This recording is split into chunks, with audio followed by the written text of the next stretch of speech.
Hey everyone, I hope you're doing well and staying safe during this time. If you're new here, welcome to the channel. Like I said, thank you so much for checking me out. If you haven't done so, please make sure to hit that subscribe button just right below the video. Cool, thank you so much. I really do appreciate it. And if you're returning, welcome back. Thanks again for your support. I truly do appreciate having you here. Here's a headline that I absolutely love, and it comes from financefeeds.com. Cringe. SEC fails at basic math against Ripple and report on XRP news. Now, the story is on a topic that I already covered, having to do with the Dr. Metz report, which you may recall. It's and the report that created by Dr. Metz is an attempt to prove, and I say attempt to prove, that XRP price action results specifically from, or predominantly, from Ripple news events and what Ripple's doing within the market, which is a completely bogus argument. I've already torn it to shreds, so I'm not going to rehash a bunch of the same stuff here. But this is too good to not report on here. So they failed at basic math. And so I want to share with you this take. I've also got something from John Deaton. Basically, the question's posed: why the hell is it the case that the SEC did not prevent Ripple from selling XRP? Hell, why'd they let Jed McHale continue to sell XRP, considering he was one of the 3 people that created it about a decade ago? Why is he allowed to keep selling, but you go after Chris Larson and Brad Garlinghouse? Anyway, plenty to talk about here. But before going any further, I do want to be clear. I do not have a legal or financial background of any kind. I am not offering legal or financial advice. And you definitely should not buy or sell anything because of anything I say or write. I'm just an enthusiast who enjoys making YouTube videos about crypto topics, but just as a hobby and just for fun. So in terms of setting the table here, just a few things that I do want to mention. I'm going to be super duper brief on this because I have no intention of just rehashing a video that I already made. But for those of you that may have missed it, it's worth knowing. This Dr. Metz, who created this report, it was created at the request of the SEC. The SEC paid Dr. Metz $600 per hour to create a 100-plus page report to come to this conclusion. How about that? Well, I'll tell you what, if you don't care about XRP or anything, you don't have a stake in it, and the SEC is willing to throw taxpayer dollars at you, hell, why the hell not? Maybe because I don't believe that. I have a really difficult time believing that Dr. Metz believes what he's talking about for reasons I already articulated, which I'm not going to get into in this video any further.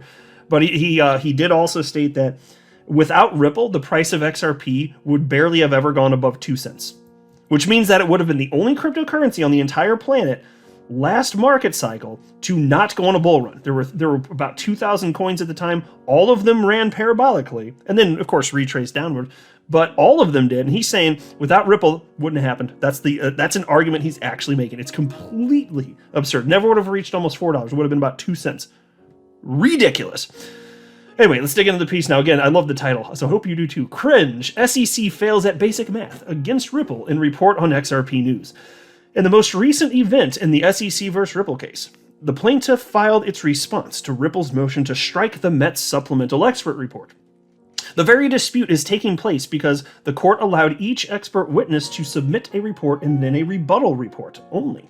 The SEC, however, chose to add a supplemental report, which can be interpreted as a second rebuttal, hence Ripple's motion to strike. And by the way, I'll pause to just note, Attorney Jeremy Hogan spoke on this, and he said they called it a supplemental report, but if you look at the content of it, it is a rebuttal report. So they're just trying to play word games here to try and sneak something in, and that's outside of the court rules. The court rules don't allow that, but they just did it anyway because they don't respect the system, the process. XRP holders, probably not even their own damn mamas. I'm willing to bet they don't. And then there's this subheading: SEC's triple fail. I love this headline. So many options for me as a YouTube content creator. Like, what do I even call my video? I'll figure it out. A lot of times I figure out titles after recording. But anyway, we'll see. Or at least sometimes I do. SEC's triple fail. Proper procedure, deadline, and, drumroll please, basic math. The SEC is now arguing that the rules governing motions to exclude expert discovery favor the plaintiff and precluding the supplemental report, a statistical analysis of the economic significance of Ripple's news announcements, would confer an unwarranted advantage on the defendants. In conclusion, the agency believes the opinions by Dr. Metz should not be stricken nor precluded. And here's a quote. "What a poorly written response. It's repetitive, a sign of a weak argument. It wrongly accuses Ripple of failing to follow proper procedure when the failure was the SEC's and, most comically, offers to consent to reopening a deadline the SEC blew." And that came from attorney James Filan, who of course is a card-carrying member of the XRP community. Piece continues, "It is not only the SEC's inconsistencies in response to Ripple's motion to strike that are coming under fire. The report itself has been found to fail at basic math." Twitter user at the XRP Arsenal pointed out that 97 out of 500 news's price rises account for around 20% of the data. And so just pause. That's what was claimed by Dr. Metz. 97 out of 500 news price rises accounted for 20% of the data. And then it continues. "It was observed that 40% of Bitcoin/ETH moves resulted in XRP moves." And then he writes, "Last time I checked, 40% is more than 20%. And so the 20%, that wasn't a number that was crunched in the piece. And so admittedly, I didn't even sit there to think to even try calculating that. But yeah, 97 out of 500, so about 20%. So then you compare that to the Bitcoin/ETH moves. That means that Bitcoin and ETH are bigger players in terms of determining, even by Dr. Metz's own claims, Bitcoin and ETH, bigger decider in terms of the moves of XRP. What in the ever-loving hell, folks? $600 an hour to get this. $600 an hour, 100 plus pages of complete garbage. I bet the taxpayers, if they knew it, they'd just love that, wouldn't they? And then check this out. Here's another quote from him, from the XRP Arsenal on Twitter. He wrote, "In addition, 40% of the 7 years that were analyzed equates to 1,022 days. 10x the amount of days that Dr. Metz states that XRP was subject to positive movement due to Ripple news. These stats just serve to prove XRP is more bound to the wider market than Ripple." Yes, excellent. That's exactly what I've been saying. And all of you, especially if you've been in the space for several years like me, been following this for several years, you know, because you lived through it and you followed the news, that it didn't matter what Ripple reported that was positive. It didn't matter. The price didn't move. I mean, fine, you could find a couple outliers because some, inevitably, of course, on some days, XRP was going to go up and there happened to be a news announcement. Fine. But if you look down to the minute, did it cause XRP moving right then? No. If you look at the day, maybe yes. But even then, that doesn't prove it. If news is going to move something, it moves immediate. Folks, this is the internet. It happens in real time, right? It's completely bogus report. And so I've already torn to shreds, so I'm not going to do that any further. But it is funny to see this. This is what $600 an hour gets you. What in the ever-loving hell? Jeez, just hire a third grader next time. Do better than this.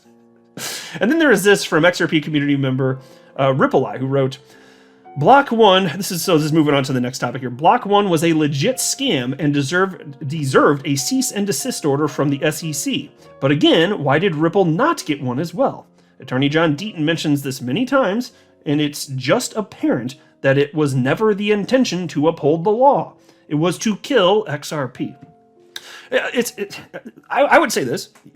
The end result that the SEC desires might result in that happening, but I would say more broadly, they're happy to kill the whole damn crypto space. They don't care. Whatever, they have different motivating factors. We can't get in their heads. We can only speculate, which I'm happy to do. It's reasonable given how outrageously they've been behaving. I think it's more about personal benefit. They just don't care what the collateral damage is, and it's us as investors. They're harming the investors they're sworn to protect. And so John Deaton retweeted that, and he wrote, "If SEC truly believed today's XRP is an illegal security, it would have sought a preliminary injunction to stop ongoing sales. Ripple can literally sell XRP to hire as many lawyers as it desires to fight the SEC. Illegal sales of XRP are used to win and allow future illegal sales." Exactly, think about it. So what in the ever-loving hell is the SEC doing? Did they just think it's a battle they couldn't win? And then somebody responded to John, wrote, "Also, didn't Jed McCaleb sell more than $2 billion worth of XRP since the case started?" And John wrote back. He said, "Yes." As I mentioned earlier, he wrote, "Yes, because XRP is not a security." I'm your guy. I will keep you posted. I'm your advocate. I'll be back on a daily basis, usually multiple times per day, with these videos to keep you updated with everything going on. So, I hope you enjoyed the video. If you haven't done so, make sure to hit that subscribe button. Feel free to share any of my videos with your friends, family, social media, or anybody who may care to listen. Thanks so much for your continued support. I'm always here for you. I want to help you through this time. So thank you so much for continuing to choose me. Enjoy your day, stay safe, and I'll catch you again probably in a couple hours. Thanks, everybody. See you later.